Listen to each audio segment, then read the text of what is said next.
At patuloy ang paglawak at paglakas ng Net25 pagdating sa mga artista na susuportahan ng mga manonood at ng kanilang fans. Ito ay matapos ilunsad ang Net25 Star Center Artists. Si Vin Pascua para sa detalye.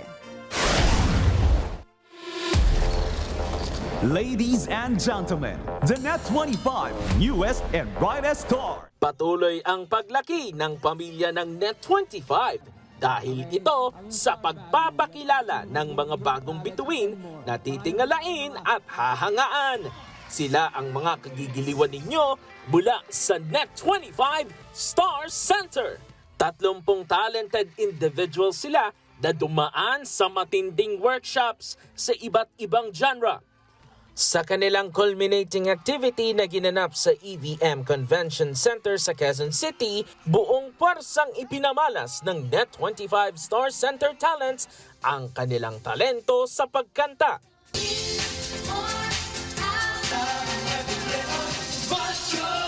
Pagsayaw, acting, I know deep in my heart na ikaw na ang babaeng tinadhana para sa akin. Para naman kasing kung kailan naman ako tumanda tsaka pa ako magagaganto. at marami pang iba. Ipinakita ng Star Center Talents ang kanilang mga natutunan sa mahabang panahon na kanilang ginugol sa training kasama ang Net25 Star Center. Para sa akin kasi kapag pinapanood ko po si Papa, parang hindi ko siya, alam ko na siya yun, pero hindi ko siya nakikilala. I mean, nag-iiba talaga siya. And so, madadama po talaga yung story na tinitel niya. Anila, isang karangalan ang makasama sa unang batch ng mga bagong artist ng Net25 Star Center. Bukod rito, nagamit nila ang pagkakataon sa kanilang training upang matuto sa kanilang journey bilang celebrities. May mga iba't ibang mga experience tayo, pero this time kasi mas naano ko po mas natuklasan ko pa, mas nakadiscover ako ng mga bagong kaibigan. Pero kung tutulisin Tito Benny talaga, sobrang saya nilang katrabaho. Proud naman si Net25 Star Center Head at Quezon City mainstay na si Direk Eric Quezon sa layo na ng narating ng mga Net25 Star Center Talents.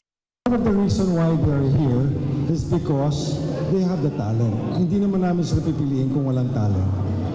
So what happened was, nag-umpisa na kami, then when they tapped me, when I said yes, doon nag-umpisa na kami na mag-audition.